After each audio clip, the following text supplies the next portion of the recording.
a graça e a paz do Senhor Jesus. Amém. A graça que transforma. A graça de Deus é uma das maiores demonstrações do amor de Cristo pela humanidade. Ela não é apenas um favor imerecido que nos alcança no momento da salvação, mas também uma força divina que continua agindo em nós todos os dias. A graça salva, restaura, ensina, corrige, fortalece e transforma. Ela não deixa o ser humano no mesmo lugar em que o encontrou. Quando a graça de Cristo entra verdadeiramente em uma vida, essa vida começa a ser moldada segundo a vontade de Deus.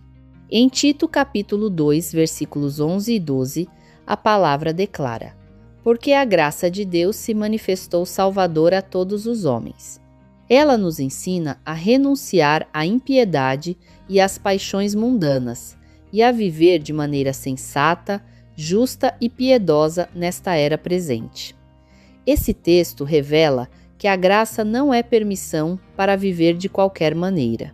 Pelo contrário, a graça nos educa espiritualmente.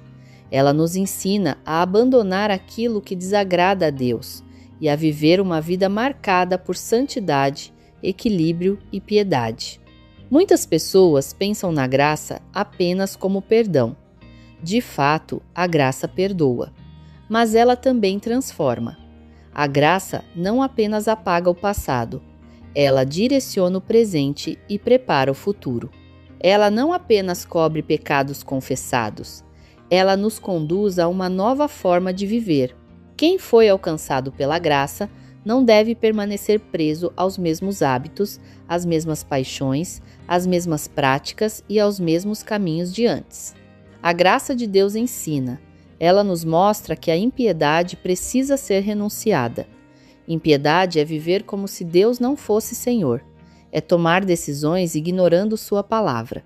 É conduzir a vida sem reverência, sem obediência e sem compromisso com a verdade. A graça nos chama para fora dessa condição. Ela nos desperta para uma vida centrada em Cristo, onde os valores do reino passam a governar pensamentos, palavras e atitudes. Além disso, a graça nos ensina a renunciar às paixões mundanas. Essas paixões representam desejos desordenados, vontades que dominam o coração e comportamentos que afastam a alma de Deus.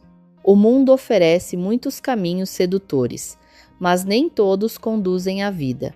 Por isso, a graça trabalha dentro de nós, revelando o que precisa ser deixado para trás. Ela não transforma apenas a aparência externa, mas alcança as intenções mais profundas do coração. A verdadeira transformação pela graça acontece de dentro para fora. Deus não está interessado apenas em mudanças superficiais. Ele deseja formar em nós um caráter aprovado. A graça molda nossa maneira de pensar, nossa forma de reagir, nossa postura diante das tentações e nossa capacidade de obedecer. Aquilo que antes parecia normal começa a incomodar. Aquilo que antes dominava começa a perder força. Aquilo que antes afastava de Deus começa a ser vencido pela ação do Espírito. Viver pela graça no presente é um chamado diário. O texto de Tito afirma que devemos viver de maneira sensata, justa e piedosa nesta era presente.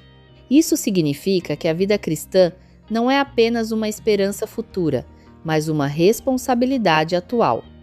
Deus nos chama para viver agora de forma diferente.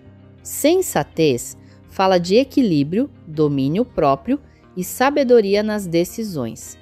Justiça fala de retidão, honestidade e compromisso com aquilo que agrada a Deus. Piedade fala de devoção, reverência e relacionamento sincero com o Senhor. Esse chamado não acontece em um mundo fácil. Vivemos em uma realidade cheia de pressões, tentações, distrações e valores contrários à palavra de Deus. Mesmo assim, a graça nos capacita. Ela não exige transformação sem oferecer poder para mudar. A mesma graça que nos chama à santidade também nos fortalece para caminhar nela. Por isso, viver pela graça significa depender de Deus todos os dias. Não vencemos o pecado pela força humana. Não sustentamos uma vida piedosa apenas com disciplina exterior. Precisamos da graça. Precisamos buscar o Senhor em oração, nos alimentar da palavra, vigiar nossas atitudes e reconhecer nossa dependência diária de Cristo. A graça nos lembra que não somos fortes em nós mesmos, mas podemos ser sustentados pelo poder de Deus. Quando uma pessoa é transformada pela graça, sua vida se torna um testemunho. A mudança verdadeira não passa despercebida.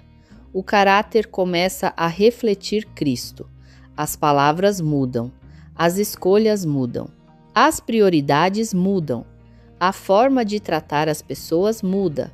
O coração se torna mais sensível à vontade de Deus.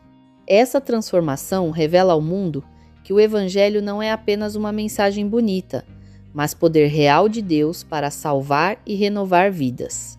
O testemunho cristão não está apenas no que se fala, mas principalmente no que se vive. Uma vida transformada pela graça anuncia Cristo sem precisar de grandes discursos. Quando alguém abandona práticas antigas, perdoa quem antes não perdoaria, escolhe a verdade em vez da mentira, busca santidade em vez de aparência religiosa, essa pessoa aponta para o poder de Deus. A graça que transforma também nos livra de dois extremos perigosos. O primeiro é o orgulho espiritual, como se a mudança fosse mérito nosso. Não é.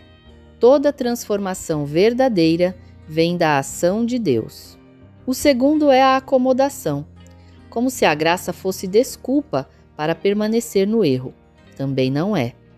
A graça não alimenta o pecado, ela nos ensina a renunciá-lo. Por isso, é necessário perguntar: como a graça de Deus tem transformado sua vida? Quais áreas já foram moldadas pelo Senhor? Quais atitudes precisam ser abandonadas? Que desejos ainda precisam ser colocados diante de Deus? Existe alguma área do seu coração onde você precisa permitir que a graça trabalhe mais profundamente? A graça de Cristo não veio apenas para nos livrar da condenação. Ela veio para nos conduzir a uma nova vida. Uma vida sensata, justa e piedosa. Uma vida que glorifica a Deus no presente. Uma vida que revela ao mundo que Cristo ainda transforma pessoas. Que a graça de Deus não seja apenas uma doutrina conhecida, mas uma realidade vivida. Que ela transforme nossos pensamentos, cure nossas feridas, corrija nossos caminhos e nos ensine a viver para a glória do Senhor. Porque a graça que salva é a mesma graça que transforma, e todo aquele que foi alcançado por ela é chamado a viver como testemunha viva do poder de Cristo. Amém.